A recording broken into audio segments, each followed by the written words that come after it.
কথাতে আছে বিশ্বাসে মেলায় বস্তু তর্কে বহুদূর। এই কথাটার বলার কি কারণ চলো তোমাদের সাথে শেয়ার করি। বেশ অনেক দিন যাবৎ আমার এই ডাইনিং প্লেসটাতে না আমি এরকম একটা ছবি লাগানোর চেষ্টা করছিলাম। তা আমি যেহেতু একটু অনলাইন কেনাকাটাটা বেশি করি, তাই অনলাইনের যে কোনো প্ল্যাটফর্ম থেকে শুরু করে মানে অ্যামাজন থেকে শুরু করে ফ্লিপকার্ট থেকে শুরু করে আমি অনেক জায়গাতে কিন্তু খুঁজেছিলাম। ঠিক মনের মতো করে পেয়ে উঠেছিলাম না, কিন্তু তার মধ্যেও হয়তো দুই একটা অ্যাড টু কার্ট করে রেখেছিলাম।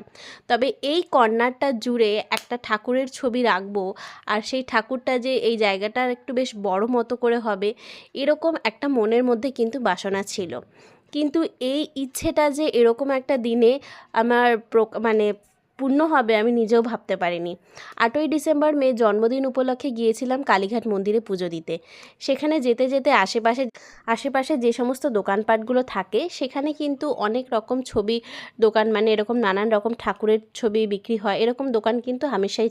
আমরা জাস্ট দেখার কথা তাই দেখে চলে যাচ্ছিলাম, কিন্তু পুজো দিয়ে ফেরার পথে যখন আমরা মায়ের পুজো দিয়ে বাড়ির দিকে আসছিলাম না, একটা দোকানে দেখলাম এই ছবিটা একটু ভেতর করে টাঙানো আছে। ছবিটা দেখেই আমার এত বেশি পছন্দ হয়ে গেল আর এত বেশি ভালো লাগলো, মেয়ের বাবাকে বলাতেই না ও এক চান্সেই রাজি হয়ে গেল। কিন্তু ছবিটা যথেষ্ট বড় ছিল, কিভাবে বাড়িতে সাথে আমার মেয়ে আছে তার সাথে এত বড় একটা ছবি কিভাবে ক্যারি করব, অত সাত পাঁচ আমরা ভাবলাম না। কিছু কিছু জিনিস হয় দেখবে কিনতে গেলেই বা চোখে পড়লে মনে হয় যে এই জিনিসটা আজকে আমার সাথে বাড়িতে যাবেই যাবে।